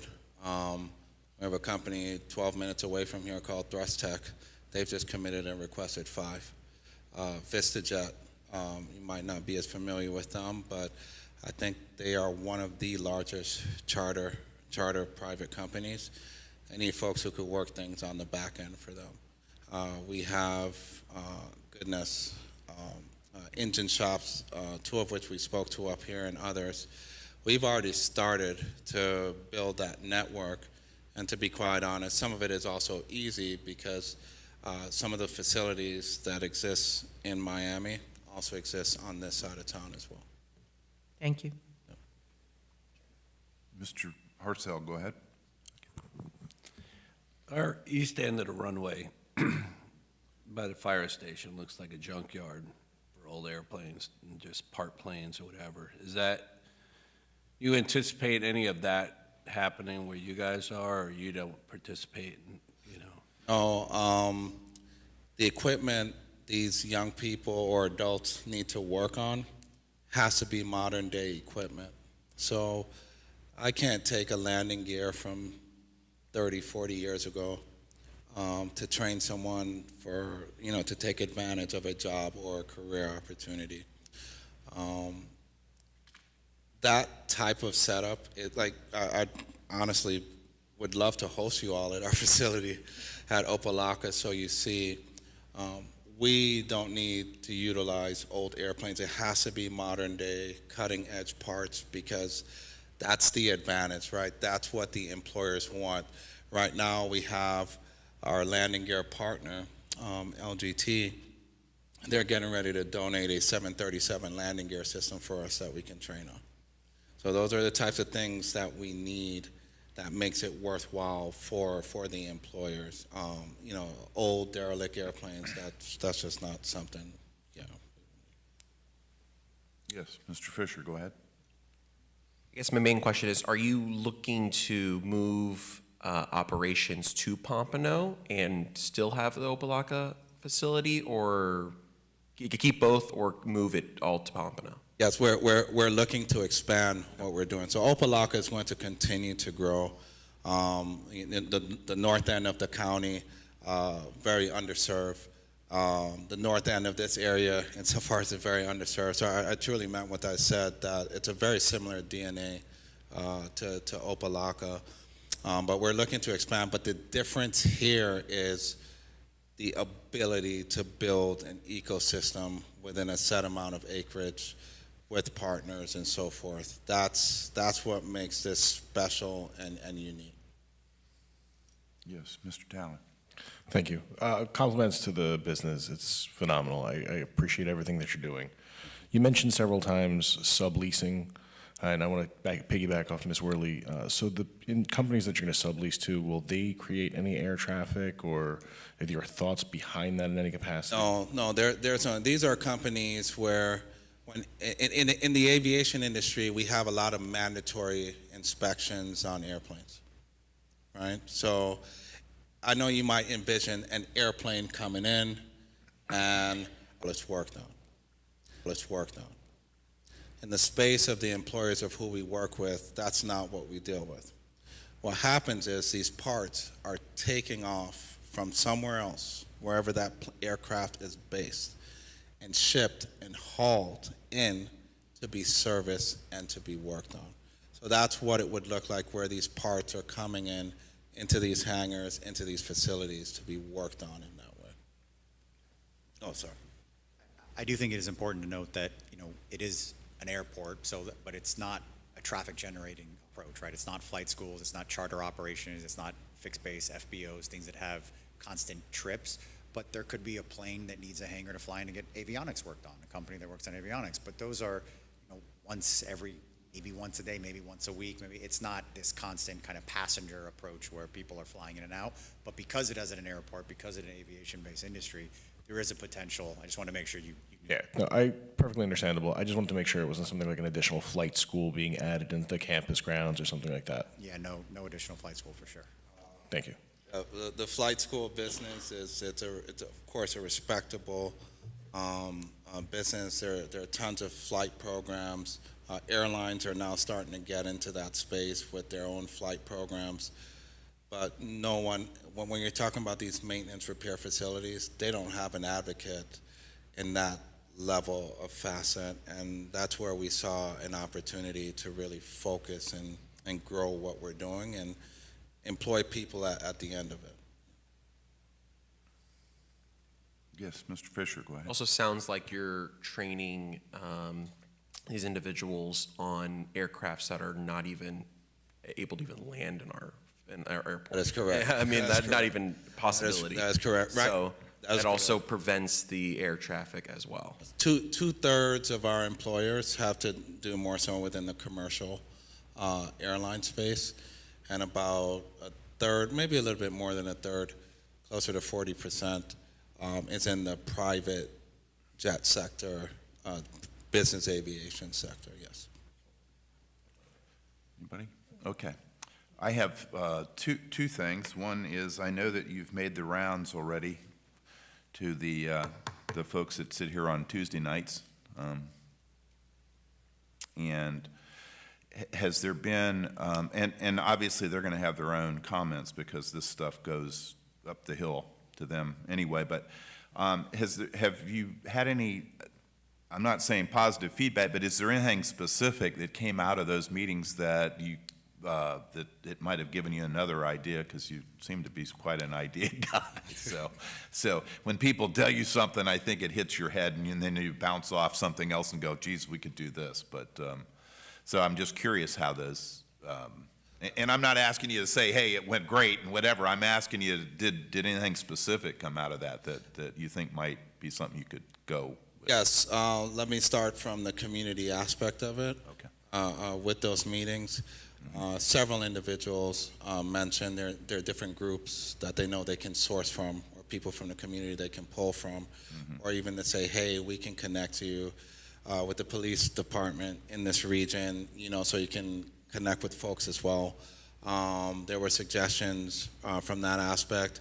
There was also suggestions by a couple as it relates to mentorship, because we spoke about the model that once these individuals are employed, we don't just leave them there. You have to mentor them for the next 6 to 9 months, and having individuals that can, hey, do lunch and learns with and so forth. So that was recommended, which we're very excited about. There was, of course, the concern of, hey, are you going to start another flight school type of deal? We of course address that. That's not our model of what we're doing. Sure. And it's been a very positive feedback.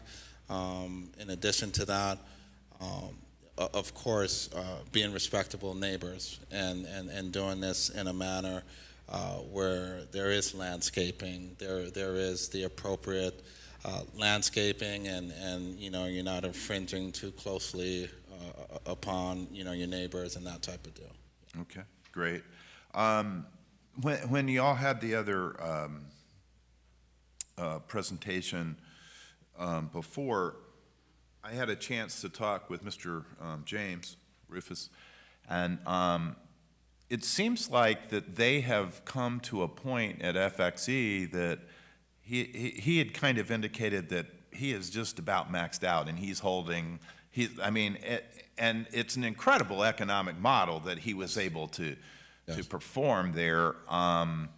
And my feedback, like specifically more to the mayor probably than anybody, is, geez, it seems like we, Pompano, are at this point, we're very underutilized. I mean, Mr. James more than doubled that economic output in like a 6-year period in the last 6 years, which is a phenomenal source, but he says he just thinks that if he can just hold where he's at, which seems to me creates a bigger opportunity for Pompano. And I was just curious to see if you have a similar impression, a different impression about like the opportunities for Pompano and our air park relative to things like somebody who might be maxed out, and actually some of the people that just can't even go there say, wow, maybe Pompano's the place we go, or something like that. I don't know if you have any input about that. Well, I can tell you, being based at Opa-locka Airport, which is always ranked within the top 3 busiest airports. I think FXE is number 7 or 8. Okay. I can tell you growth will continue to take place aviation-wise here in South Florida. Mm-hmm. Opa-locka is pretty much at capacity. FXE is nearing that. Right. Palm Beach is almost there as well. I look at the opportunity differently, from an economic development standpoint. Okay. There's kind of 2 approaches, right? One approach is, hey, how much air traffic can we cram in here and so forth. That's one approach. Sure. There's also the other approach of how much industry can we solidify within the airport ecosystem to drive jobs, to drive training. And that's the one thing. You look at Opelika Airport, outside of a flight school, I'm the only school there. There isn't room for anything else, right, to cultivate industry at that level for training and so forth. So where becomes the next training hub? Not for flight training, but the other aspects outside of flight training. Where does that happen? There's only two other places it can happen. Of course, further south in the Tamiami region, and here on the north end. That's it. We're just out of space as an industry, but it's a great opportunity for the employers looking to expand servicing, looking to expand their products and working on products and so forth. And it still meets the FAA mandate as well, being aviation related. Sure. At the end of the day. Okay. Thank you. Thank you. Are there any other questions? And if not, anybody in the audience want to ask some questions, please? Please. Yes, ma'am. Hi, I'm Ann Bosworth, 4015 West Palmair Drive, Pompano. So I heard somebody say earlier that you kind of wanted to carve out all this stuff so you didn't have to keep going back every time. And I kind of call foul on that. I think you should go back every time. That's a big piece of land, and it may be inconvenient for you to have to come back and forth all the time to look at each parcel. But why don't we just give you what you need now, maybe with a nod toward the future? I am an educator in the state education system. I love what you're doing. I have so many students who would benefit from sort of pre-college, right? That because they get there and they don't know what they're doing and they don't know why they're at college, so it's a real benefit. So no disrespect, absolute 100% thumbs up. But I do take umbrage with that our studies come from perhaps only Kimley Horn, right? Why aren't we asking Florida Forever that gives us $100 million to purchase environmentally sensitive lands? Why aren't we asking 10,000 Friends of Florida to take a look? How are we using the money that's allocated from the Gambling and the Seminole tribe to protect some of that environmentally sensitive land? Why aren't we asking them? And then when we talk of potential places to relocate those tortoises, when in fact, I mean, I care more about those tortoises, when in fact, I mean, I care more about the people than the tortoises per se. I think that's our job, right? I mean, but it's also our job a place move them to firms them up, and you move studies that diseases here and challenge this. You're building cold. The sum. A little Congress is free, but you want to take all, designate the land and go, well, it's not completely insensitive long term because the includes a healthy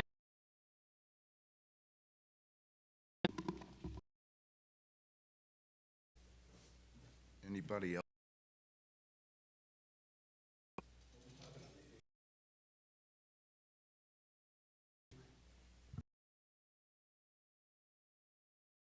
Presentation. Mr. Chair, I just want We weren't.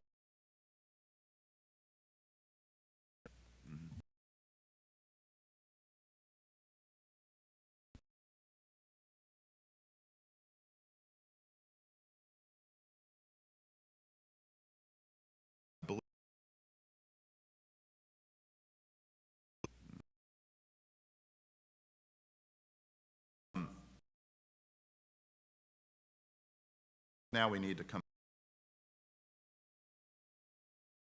Thank you for.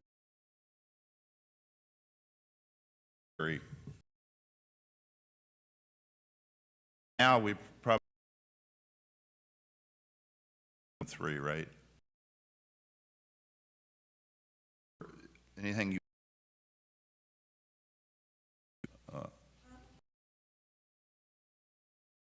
And Tori and I can answer any. And I think we have. Mr. Chair? Yes. Might have. Okay. Being televised. Presentation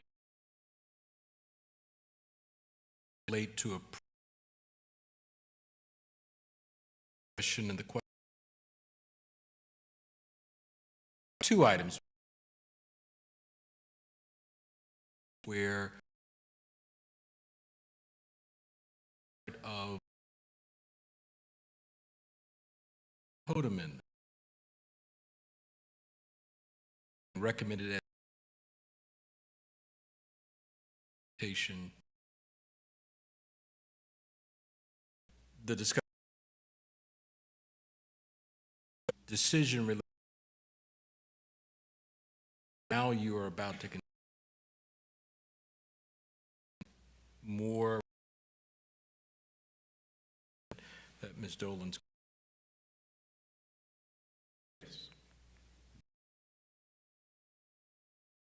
I guess we should probably just talk it and move. And you can do a little combination because even if we amend it,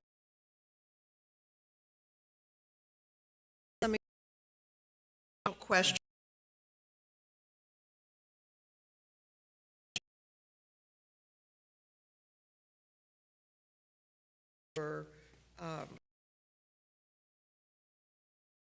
And the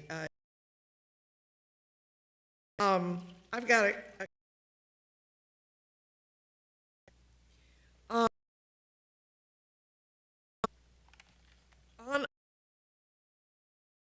makes reference to the lab being developed into hangars. Us and tell us a little bit more where that is. Already lined up for there about the development besides a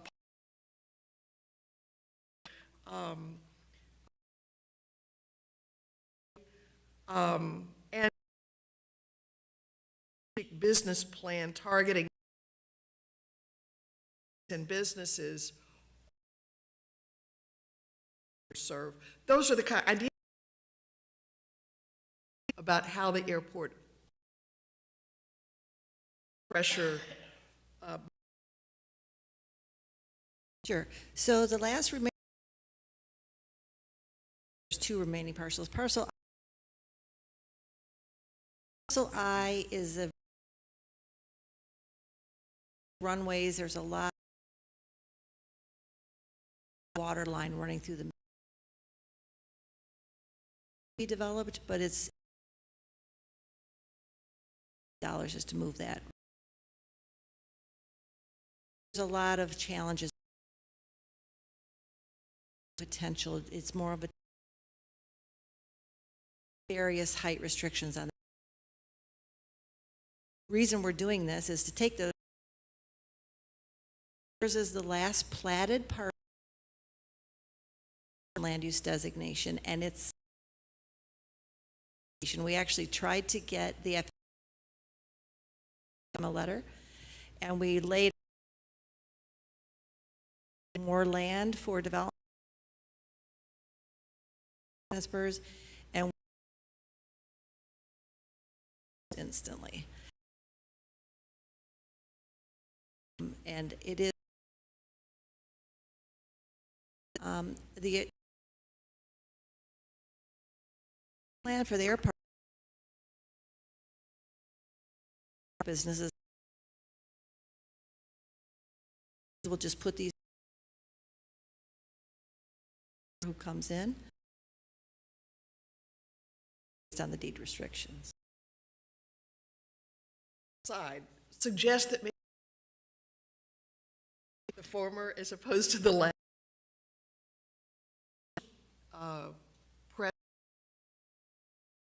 Industry in such little land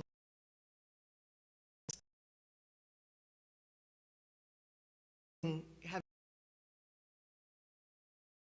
get the right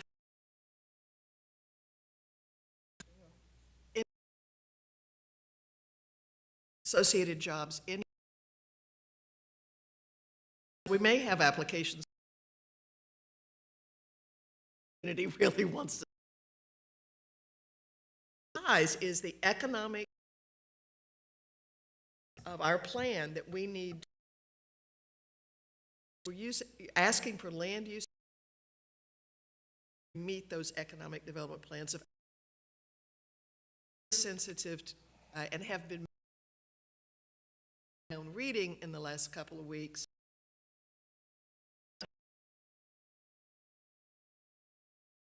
Little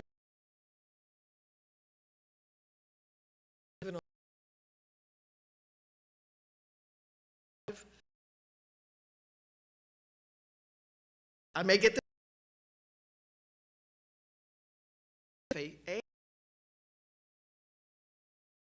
to manage. They would take the control. So I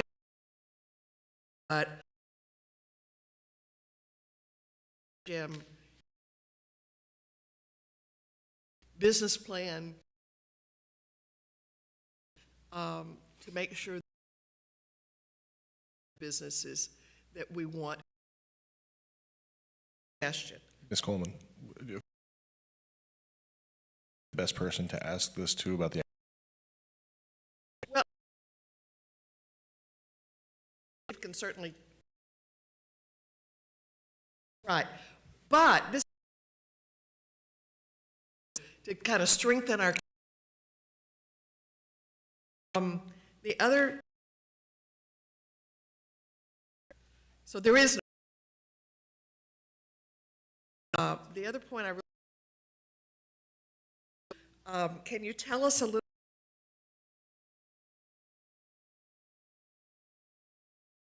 Done. Just certainly on the east side of and possums and coyotes, all animals that are animals. They're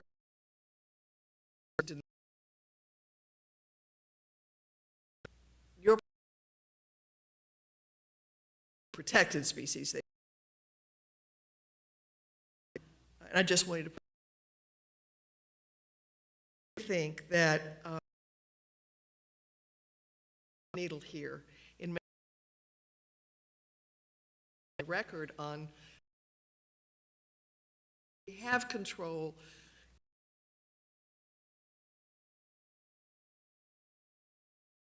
I guess you, but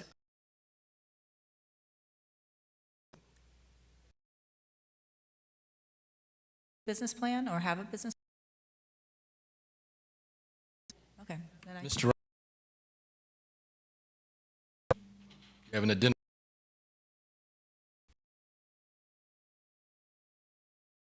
Airport manager.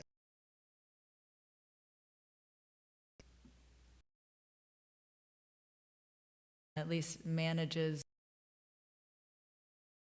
in terms of, you know, community is not looking for, you know, to at least maybe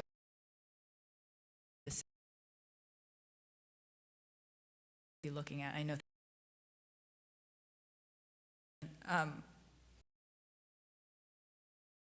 I think that's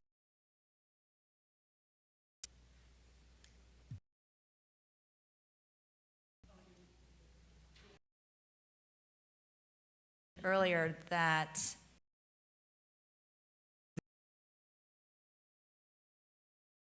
a straight way.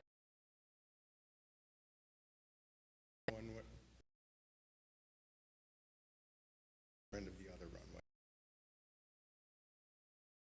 One runway at a time. We have. So if an aircraft is taking landing on one airplane landing, so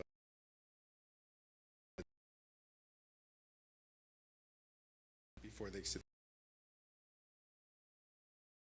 So being a, I understand that, but why didn't we ever, you know, a obstacle? Because it was identified in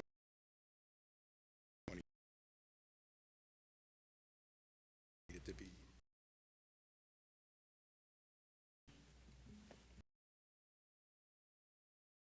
Actually, it's not for him. She spoke about the video I reviewed, gopher tortoises. It's not just home for the gopher.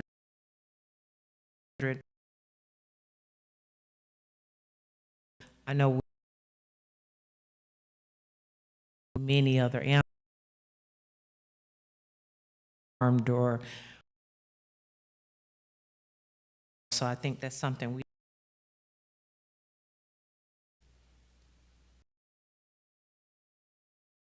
Wildlife is not want a wildlife them to thrive. It's living there now, but we don't want to for an airplane to run over some animal.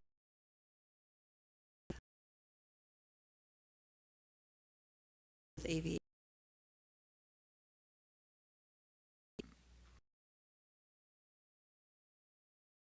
I got a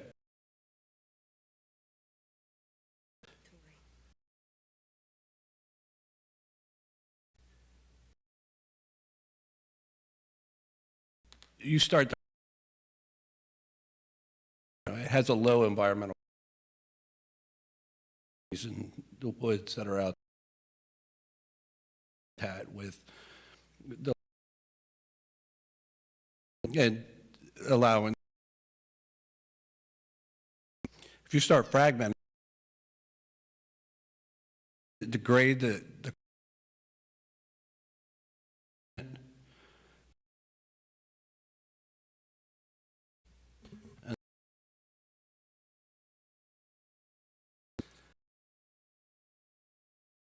and the other map,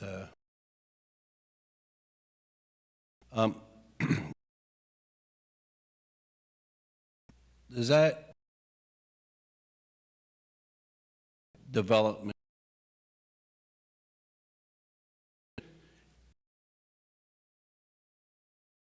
the whole discussion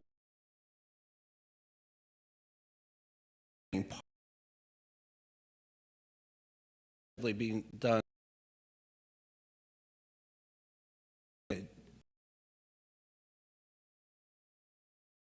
you know, but would they do that in FUPA? Use from opens the FAA change. barrier to land.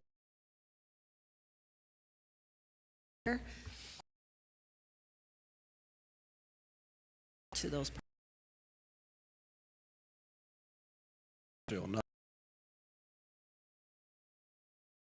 Executive Pompano for about 2, because there's no customs here, so it's just what Pompano, the air pilot, don't protect.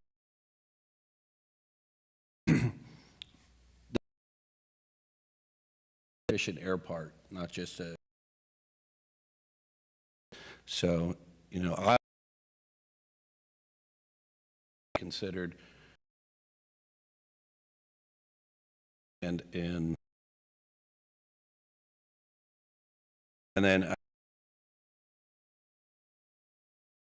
in that way, beautiful kids playing. The junky derelict haven't moved in years. Customs, U.S. Customs. Studies done. $500,000 a year. Fort Lauderdale, Palm Beach. A customs facility.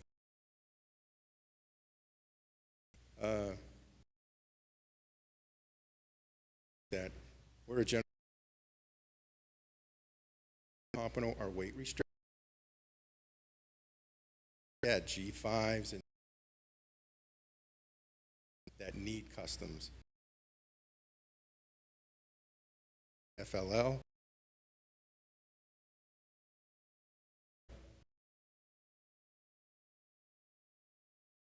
Okay.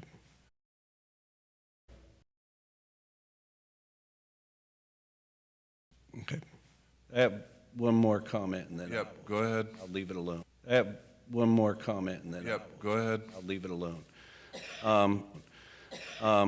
To address the audience that spoke, I am very cognizant of your concerns on saving, very familiar with Thousand Friends of Florida and what they've done. I'm very familiar with wildlife reports from Kimley Horn, all of that, and I don't think they do bad work. I think they do good work. That said, I am, would you say thread the needle? You have to thread the needle. There's a delicate balance here. We're getting rid of some urban forest. But when I started reading through the materials, I'm like, this is not, and you say right tree, right place. I thought about it for a while, and I said, you can't go in there, so the public can't use it at all. It's horrifically damaging for any animal that lives in there, if they want to live in there. To be run over by an airplane or stuck in a prop would be, you know, horrific for those species that live in there. And there's a lot of species that live in there. Not only horrific for them, but to the, you know, one of my law firm associates, her father, landing, a bird came through the window. And if you talk about horrific experiences for a pilot, is being hit by a bird. So the compatibility of an airport with that type of habitat. The city as a whole, this is one of those strategic opportunities. I think our air park has been underutilized, and I don't mean that in a detrimental way. It's just its time hadn't matured yet, I don't believe. And seeing what has happened around us and how those places have really blossomed. I believe the air park at, or the airport at exec is something like $4 billion, $3.9 billion of overall economic output, which is double what it was about 6 years ago. And ours right now is about 410 million.